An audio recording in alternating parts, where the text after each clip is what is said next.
The signed card arrived at the corporate table at 9:17, delivered by a server who left it beside Mireille's champagne glass without comment and moved on.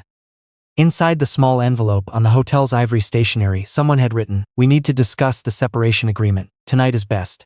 Q." Quentin Marchand was across the ballroom when Mireille read it. She watched him from table 11, the way he stood with Astrid Holst at the edge of the dance floor, one hand easy in his jacket pocket, the other gesturing as he spoke. He was laughing at something Astrid had said. He had the particular fluency of a man who knew exactly where the light fell. Mireille set the envelope down on the tablecloth. She picked up her champagne glass. She did not drink from it. The gala was called the Barrington Foundation Dinner, and it was held every November at the Fairmont Royal York in Toronto. Black tie, $550 a plate, the kind of room where people came to be photographed beside other people. Quentin had attended for 7 consecutive years. He was known here. People rotated toward him the way they rotate toward anyone who seems to own whatever space they're standing in. Mireille had attended for 6 of those 7 years, since the year they married. She had learned the rhythm of it. Circulate the east side of the room before dinner. Stay adjacent to Quentin during the auction. Speak when spoken to by people she didn't know and hadn't been introduced to, because Quentin had a way of forgetting to do introductions. She had sat at this table, or one very like it, and eaten salmon and watched the room conduct its business, and she had gone home afterward and felt vaguely as though she'd attended a performance she hadn't understood the language of. This year, she'd told herself, was the last. She had thought she meant because she'd had enough of the events. It turned out, she'd meant something more. She was 40 minutes into the dinner when she saw Quentin break away from Astrid and make his way toward table 11. He moved the way he always moved in rooms like this. Unhurried, deliberate, every step placed with the consciousness of someone who knew people were watching. He sat down beside her, adjusted his cufflink, and reached across to take the card from beside her glass as though he'd put it there himself. "Did you read it?" he said. "Yes," she said. "Good." He set the card down again. "I didn't want to have this conversation at home. Too many opportunities for things to become complicated." "Complicated," she repeated. "Emotional. I wanted somewhere neutral." He glanced around the ballroom, at the room full of developers and city councilors, and people whose money generated other money. Somewhere that encourages a certain tone. A woman at the adjacent table had stopped speaking to her companion. The companion had noticed, and was also watching. Mireille said, "You'd like a divorce." He looked at her. He had expected something else, resistance maybe, or the particular wounded bewilderment she'd displayed before in arguments, the look he'd always known how to navigate around. He had not expected the flat declarative. "I've spoken to a lawyer," he said. "The terms are straightforward, the condo, the car, a settlement. You'd be comfortable." She looked at him for a moment. At the familiar geometry of his face, the jaw she'd known for 8 years, the man who had once driven 4 hours to be with her when her father had a health scare, and who had somewhere in the years between then and now, become someone else entirely. Or perhaps he'd always been this person, and she'd been looking at something she'd wanted to see instead. "All right," she said. He paused. "That's all?" "You've made a decision." She folded her napkin once precisely. "I'll make some phone calls tomorrow." He said her name.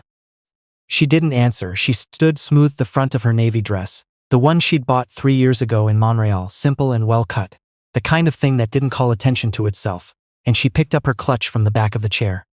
Astrid Holst, from 20 feet away, had been watching the whole exchange. She turned back toward her own conversation without expression. The woman at the adjacent table murmured something to her companion. Mireille walked out. She kept her pace even across the parquet floor, past the silent auction tables, past the bar where a man in a gray suit was explaining something loudly, through the tall doors and into the lobby corridor with its marble floors and its smell of cut lilies. In the vestibule just outside the main ballroom doors, a small alcove with a coat-check window that was temporarily shuttered, she stopped. She stood very still. She was not going to cry here. She had made that decision somewhere between the table and the door, and she intended to keep it. She was thinking about what came next. The call to her lawyer, the apartment, the drive up to her parents' place in Chicoutimi, where her mother would make tea without asking, and her father would sit in his chair by the window and not say anything unhelpful, when she heard footsteps behind her. "Excuse me, are you Mireille Dupont?" She turned. A woman stood at the edge of the alcove. She was perhaps 30, dark-haired, dressed in a charcoal blazer with a leather portfolio under her arm, and she was looking at Mireille with an expression that was professional and carefully calibrated, and somehow, underneath that, genuinely urgent. Yes, Mireille said. My name is Noemi, I'm a legal associate with Parsons Whitmore LLP. She stepped forward slightly. I apologize for approaching you this way. I've been trying to reach you for 3 weeks, you changed your number. Mireille looked at her. I did. We found your name on the guest list for tonight's event. Noemi's voice was quiet and steady, the kind of voice that belonged to someone trained to deliver unwelcome news without losing the person in front of them. Mrs. Dupont, my senior partner, is upstairs in a second-floor meeting room. He's been waiting since 7 o'clock. I'm asking for 10 minutes of your time, and I know that's an unusual ask given the circumstances, but this is genuinely time-sensitive. She paused. It concerns your biological family. The lobby sounds continued. Piano music from somewhere further in the hotel. The crowd's hum behind the ballroom doors. Mary said, my biological family. Yes. She had grown up knowing she was adopted. Gilles and Yvonne Dupont of Chicoutimi had told her early. She was 7 or 8, sitting at the kitchen table on a Saturday morning over toast and orange juice. In the simple and honest way they did most things. They said she'd come to them from somewhere else and that she was theirs entirely. She had believed them because it was true. She had never felt the gap that people sometimes speak of, the missing piece feeling. The Duponts were her family. The kitchen in Chicoutimi was home. There was nothing absent. She had never gone looking for anything else. All right, she said, for the second time that evening. The room on the second floor was small and quietly formal, the kind of meeting space hotels kept for situations requiring discretion. 4 chairs around a round table, a sideboard with a water pitcher, a window overlooking King Street where the November rain was just beginning. A man rose when Mireille entered. He was in his mid-60s, silver-haired, with the settled authority of someone who had spent 4 decades delivering news of consequence and had learned to carry it carefully. Malcolm Price, senior partner. He shook her hand with both of his. A gesture she recognized instinctively, as one people use when they want you to understand that what they're about to say matters. They sat. Mrs. Dupont, he said, I'll be direct, I believe you'd prefer it. I would, she said. He opened the portfolio. Are you familiar with the name Édouard Sinclair? Something moved in her memory. CBC, she thought. A photograph once of an older man with white hair and a cane at some gala. A name in a business headline she'd scrolled past. The media company, she said, Sinclair Media. Sinclair Media Group, broadcasting digital platforms, publication holdings across 8 provinces. Founded in 1971, he held her gaze. Édouard Sinclair died 11 weeks ago at the age of 89. He had no surviving spouse, no children recognized on public record. Mireille sat still. He did have a will, Malcolm continued, revised twice in the last 14 years. In it, he identified a single biological heir, a daughter, born in a private clinic in Montreal in October of 1986, placed for adoption under a confidentiality agreement between himself and the biological mother, who requested complete anonymity. He turned a page. Mr. Sinclair honored that request for her lifetime, but he did not forget the child. He retained our firm to locate her upon his death and to ensure the full estate transferred accordingly. Mireille heard her own breathing. There was genetic confirmation, Malcolm said. A DNA sample obtained from your provincial health records, with the requisite estate court orders in place. The comparison was completed 14 days ago. He set his hands flat on the table. The match is unambiguous. You are Édouard Sinclair's biological daughter, his only direct heir. Rain tapped against the window. He turned the document toward her. She looked at it, the dense legal formatting, the official seals, the date stamps, and at the bottom of the page, in a summary column set aside for plain language, a figure. She read it once. She read it again.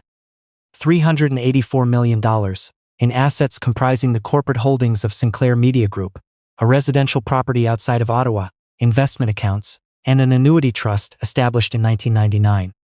She sat with that number for what felt like a very long time and was probably 45 seconds. He kept notes, Noemi said quietly from the corner of the room. About you. He didn't know your name, of course, but he imagined things, what you might have studied, whether you liked the outdoors, whether you'd found people who were good to you. She paused. It's all in the estate file. Mireille pressed the back of her hand briefly to her mouth. She thought about Gilles, who had driven her to piano lessons every Tuesday for 7 years, and who would still, at 73, ask if she'd eaten before she drove anywhere long. She thought about Yvonne, who could tell from the sound of her voice on the phone when something was wrong, and who had never once made her feel like a burden for it. She thought about the people who had built her, small and ordinary and essential. She thought about a man she had never met, sitting somewhere in a library, writing notes about a daughter he'd spent decades wondering about. She looked up. "What happens next?" she said. Malcolm was already turning to the following section. She called Catherine Ogilvy, her lawyer, who answered on the second ring and said, "Tell me everything," and then listened without a single interruption for 6 unbroken minutes. By 11 o'clock, Catherine was in the second-floor meeting room with her own briefcase, asking Malcolm Price precise and very good questions while Mireille sat beside her with the kind of stillness that comes after the largest moment has passed, and you're simply waiting for your body to catch up. They were reviewing the third document when the door opened. Quentin stood in the doorway. He'd come looking, of course he had. She'd been gone long enough that it had become in his mind something requiring management. He had probably checked the lobby, texted twice, found a server who'd seen her go upstairs. He was still in his jacket and tie, and he looked at the room, the round table, the 2 lawyers, the open portfolio, the glass of water Mireille had barely touched, with the expression of a man who had expected one situation and found another entirely. "What is this?" he said. Malcolm Price looked at him with the polite neutrality of someone who has seen every category of interruption, and is not altered by any of them. "This is a private client consultation, Mr. Marchand. You're not party to this matter." "She's my wife." "She is the client," Malcolm said. "Please step out." Quentin's eyes moved to Mireille. She met them. She looked at him the way she had looked at him downstairs, without heat, without the anguish he'd probably assumed was behind her very composed exit. She looked at him with the particular clarity of someone who has had a door open onto something very large and has only just begun to understand its dimensions. "Mireille," his voice had changed. The boardroom certainty had softened into something more uncertain, more exposed. "What is this about?" She said, "It's about something that was always mine, that nobody told me about until tonight." He stared at her. "I'll call you tomorrow," she said, "or my lawyer will." A hotel security officer appeared in the corridor behind him, summoned, Mireille noticed, by a brief text Noemi had sent without anyone seeing. Quentin looked at the officer, then back at Mireille, and she watched something move across his face. Not understanding yet, but the approaching shadow of it. The first cold recognition that the floor had shifted beneath him without asking his permission. He left. The door closed. Catherine said, without looking up from the document in front of her, "Ready to continue?" "Yes," Mireille said. She signed at 1:22 in the morning. The rain had stopped. The city was quiet below the second-floor window. Somewhere in the building, whatever remained of the gala was wrapping up. Chairs stacked, tables cleared, the last of the donors finding their coats. The pen she used was from her own bag. She'd had it for 2 years, a good pen, the kind that wrote smoothly, that she'd bought for herself during a phase of deliberately buying herself good things. She had forgotten about that phase. She was going to remember it again. The press release went out on a Tuesday 18 days later. By Thursday it had been picked up by the Globe and Mail, the National Post, the CBC, Report on Business, and 3 other outlets whose interest in hereditary estate transfers was normally minimal. The headline formats were all some variation of the same discovery. A Toronto woman, a media dynasty, an heir nobody had known existed. Mireille read the coverage once, in the interest of knowing what was out there, and then she stopped reading it. She had work to do. The Sinclair Media boardroom was on the 14th floor of a building on Bay Street, where the windows looked south toward the lake on clear days. Her office was a corner room with good morning light and a view that, on certain winter afternoons, turned the kind of silver blue that made the city look like something imagined. She arrived early on her first official day and spent the first 40 minutes reading the operational reports she'd requested the week before. When the board filed in at 9, she was already at the head of the table. There were 12 of them. A few had been with Sinclair Media since Édouard's time. Some were watching her with open curiosity. 1 or 2 were doing quiet math behind their expressions, calculating how this was going to go. She welcomed them. She said she was aware she had a great deal to learn and intended to learn it properly. She said she had some questions and she had a list. She watched the room settle into itself. She had always been good in rooms, once she'd stopped editing herself to fit inside them. 6 weeks later she was at a board dinner at a private club in Yorkville when she saw Quentin across the atrium. He was with a developer she didn't recognize, working the room the way he always had. The handshake, the lean in, the laugh placed precisely. She watched him for a moment before he saw her. When he did, she waited. He crossed the room. He said he owed her an apology. She looked at him. She thought, briefly, about the card on the hotel tablecloth. About the word neutral. About comfortable, which was what he'd said he wanted for her. As though comfort were the ceiling she should have been aiming for all along. "No," she said. He looked startled. You'd like to apologize because of what you found out, she said. Not coldly, evenly, not because of how you treated me, those are different things. He opened his mouth, he closed it. I hope things go well for you, she said. And then, because she realized she actually, mostly meant it, not warmly but cleanly, the way you mean something when you've moved far enough away from it that it no longer costs you anything, she said, genuinely. She turned back toward the people she'd been speaking with. She did not watch him leave. The estate outside of Ottawa was called Thornfield, and she drove there alone on a Saturday in September, 3 hours east of the city, with the windows partway down and the radio on low. A caretaker named Gord met her at the gate. A quiet man in his 50s who had worked the property for 28 years, and who showed her through the rooms with the unhurried care of someone who loves a place and wants it properly received. She walked the full length of the main hall. She stood in the library where the afternoon light came through old casement windows and fell in long rectangles across the floor. On the desk, still sitting where it had been left, was a leather binder. She recognized it from the estate inventory, the notes. She sat down in the chair by the window. She opened it. The handwriting was careful, old-fashioned, the kind learned in a different era. He had started writing in 2008. He had written things like, "She would be 22 this year. I wonder if she studied anything to do with numbers or science. Her mother had a kind of precision in her thinking. And, I hope whoever raised her was patient with her. I hope they understood what kind of person she might become. And, near the end, in a shake your hand from the last year of his life. I hope she knows she was not forgotten. I hope when the time comes someone tells her." Mireille sat in the chair for a long time. She thought about what she would have said to him. She thought she would have said, "I was loved, I had good people. I built something real on my own before any of this. I'm sorry we didn't get to meet. I think we would have had a lot to talk about." She pressed her palm flat against the open page of the binder and felt the slight ridge of old ink beneath her hand. Then she closed it carefully. On the drive back to Toronto, she called Yvonne.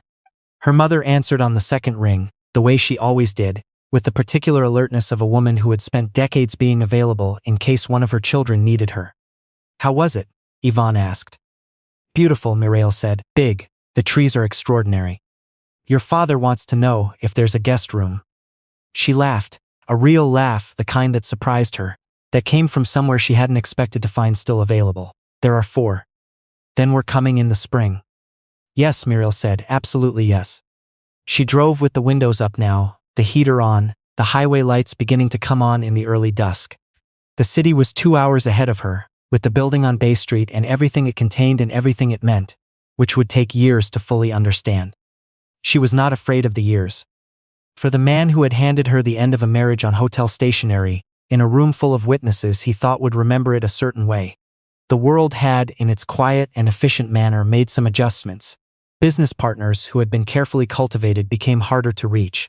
A development partnership that had seemed solid encountered complications that had nothing to do with Mireille and everything to do with the altered arithmetic of association. Astrid Holst had, by November, moved on to other professional arrangements, which was what people said in these circles when an arrangement no longer served both parties equally, and everyone understood what it meant. None of it had required any involvement from Mireille. She had not wanted a reckoning. She had only ever wanted the truth, which was that she had always been worth more than he could see. And the world, given time and enough honest information, tends to confirm the things that are simply stubbornly true. She drove into the city as the lights came up along the Gardiner, somewhere past the buildings and the harbor. The lake was doing what the lake always did at the end of a clear September evening, going dark and going wide and staying exactly what it was regardless of who was watching or what they thought they knew about it. She had learned something about that lately. She intended to keep it.